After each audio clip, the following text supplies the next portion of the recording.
Hello friends, आज फिर एक मैं वीडियो ये प्रेजेंट कर रहा हूँ आप लोगों के सामने। और ये किसी एक टॉपिक के ऊपर नहीं है, बल्कि रोज़मर्रा की बातचीत में जो मेरे क्लाइंट्स मुझसे डिफरेंट प्रॉब्लम्स पूछते हैं या कानून के बारे में जो एक मिसगिविंग्स हैं लोगों के माइंड में, एक गलत विचार हैं, गलत थॉट हैं, मैं उनका एक्सप्लेनेशन केवल देना चाहता हूँ। सबसे पहले तो जेएनयू इंसिडेंट के ऊपर बहुत सारी बातें आई हैं, बहुत सारे लोगों ने मेरे वीडियो को अप्रिशिएट किया और बहुत सारे क्वेश्चंस भी लोगों ने पूछे। उसमें एक बहुत ही इंटरेस्टिंग फैक्टर लोगों के सामने आया है। मेरे कुछ लोगों ने, जिन लोगों ने मेरा वीडियो लाइक नहीं किया था, और इवन कन्हैया कुमार ने हिमसेल्फ ने ये बात कही है कि जो ऑफेंस था सेडिशन का वो नॉन बेलेबल ऑफेंस था, लेकिन कोर्ट ने हमें बेल दे दी। इसका मतलब जो हमारे ऊपर चार्ज है सेडिशन का वो बेकार हो गया, गवर्नमेंट का चार्ज बेकार हो गया। बड़ी ही गलत बात है, बड़ी ही अजीब बात है। और ये बात केवल कन्हैया कुमार ने नहीं की, बल्कि बहुत बड़े बड़े प्रेस रिपोर्टर्स ने भी कही, मीडिया रिपोर्टर्स ने भी कही, बहुत बड़े बड़े पॉलिटिशियंस ने भी कही। तो मैं यहाँ पर ये एक्सप्लेन करना चाहता हूँ कि what is the meaning of bailable offence and what is the meaning of non bailable offence, what is the meaning of cognizable offense, what is the meaning of non cognizable offense। cognizable offense वह offense है जिसकी आप FIR जब लिखाने जाते हैं और police अगर उसकी एफआईआर लिखती है तो पुलिस को तुरंत इन्वेस्टिगेशन उसका करना पड़ेगा, उस पर कार्रवाई करनी पड़ेगी। This is cognizable offence. IPC में डिफाइंड है कि कौन कौन से ऑफेंस कॉग्निजेबल हैं, कौन कौन से नॉन कॉग्निजेबल है। तो कॉग्निजेबल ऑफेंस वो है जहां पर पुलिस को तुरंत कार्रवाई करने की आवश्यकता है।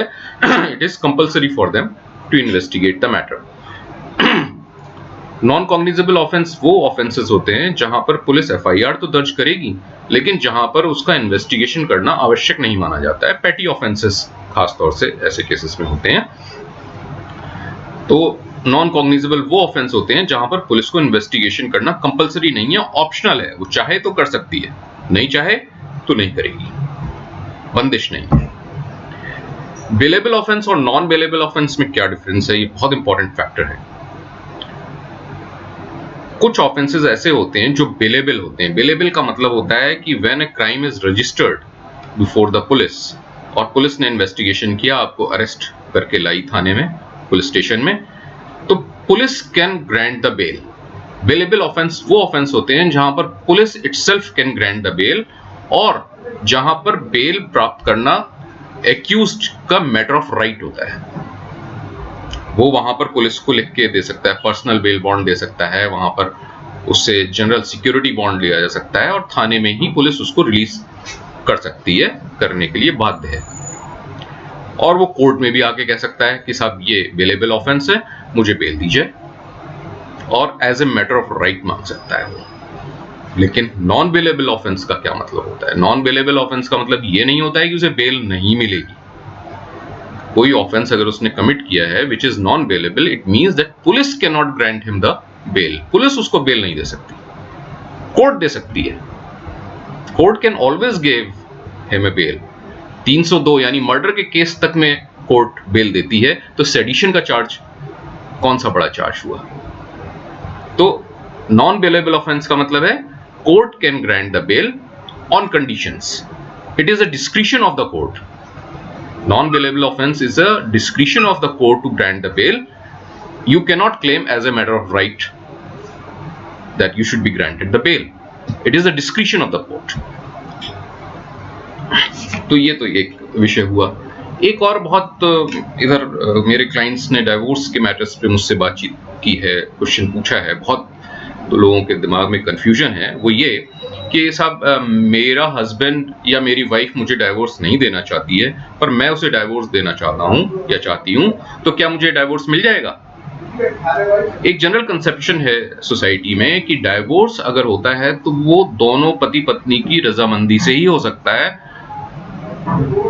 अदरवाइज नहीं हो सकता। अगर एक पार्टी तैयार नहीं है तो डाइवोर्स नहीं हो पाएगा। ये बात बिल्कुल गलत है। Divorce by mutual consent is one of the ground. But divorce allegation लगाकर भी ग्रांट किया जा सकता है।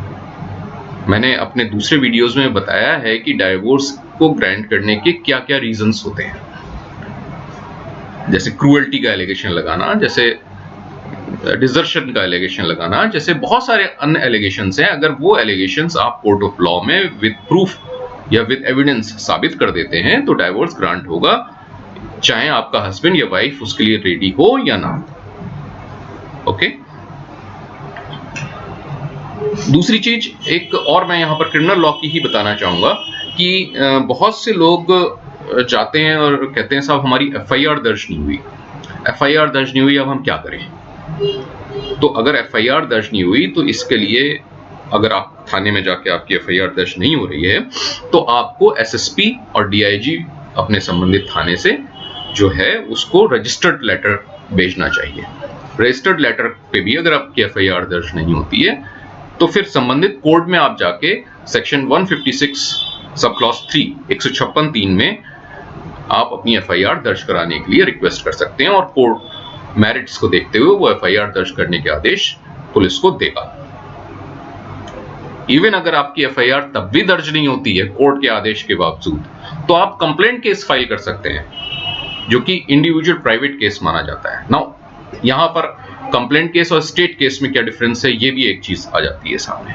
कंप्लेंट स्टेट केस वो होता है जब आपकी एफआईआर आप जाते हैं दर्ज हो जाती है, चाहे वो पुलिस अपने आप दर्ज कर लेती है चाहे कोर्ट के कहने पे दर्ज करती है, वो स्टेट केस कहलाता है और it becomes state versus accused. और उस पूरे केस को लड़ने की जिम्मेदारी गवर्नमेंट की होती है, आप केवल उसमें विटनेस के रूप में कॉल किए जाते हैं। सरकार वर्सेस एक्यूज्ड, जो वकील होगा वो भी गवर्नमेंट का होगा और सारी प्रोसीडिंग गवर्नमेंट आगे बढ़ाएगी। लेकिन आप अपना प्राइवेट केस भी फाइल कर सकते हैं which is called a complaint case. और कंप्लेंट केस में सब कुछ मुकदमा लड़ने की जिम्मेदारी आपकी होती है, लॉयर भी आपका होता है, लेकिन हाँ पनिशमेंट सेम होगा। ऑफेंस जो भी आप साबित करेंगे, अगर 302 का ऑफेंस साबित किया या रेप का ऑफेंस साबित किया, कोई भी ऑफेंस आपने साबित किया तो पनिशमेंट अकॉर्डिंग टू आईपीसी ही होगा, चाहे वो स्टेट केस हो चाहे कंप्लेंट केस हो।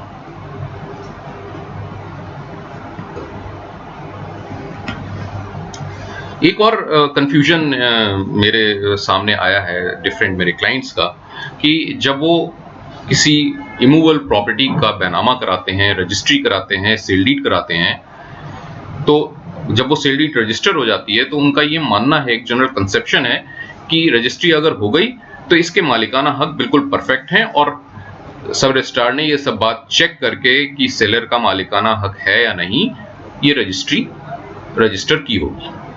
This is absolutely incorrect. सब रजिस्ट्रार की कोई जिम्मेदारी नहीं है कि वो आपका ओनरशिप, सेलर की ओनरशिप चेक करके फिर सेल डीड रजिस्टर करें। ये जिम्मेदारी लॉ ने बायर के ऊपर डाली हुई है कि खरीदने से पहले भैया ओनरशिप के कागज एग्जामिन करा लो, कर लो खुद या किसी अच्छे कानूनविद या लॉयर से करा लो, और जब सेटिस्फाइड हो तब उस प्रॉपर्टी को खरीदो। ना तो हमारे यहाँ रिकॉर्ड कोई ऐसा मेंटेन किया जाता है जिसमें कि टर्म वाइज जो है मालिकाना हक चेक हो जाए, और ना ये सब रजिस्ट्रार की कोई जिम्मेदारी है। So please always check the ownership title of the property on your own.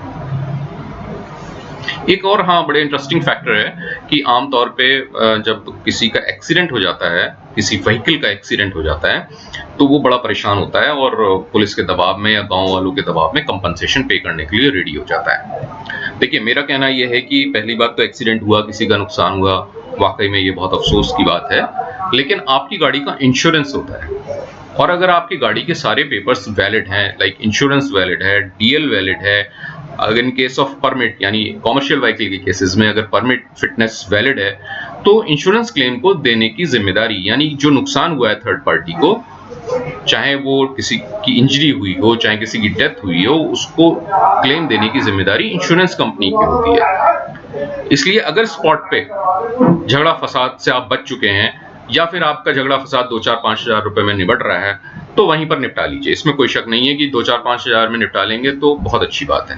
लेकिन अगर कंपनसेशन लाखों रुपए की बात हो रही हो तो आप जाके पुलिस में सरेंडर कर दीजिए और उनको क्लेम केस फाइल कर दीजिए।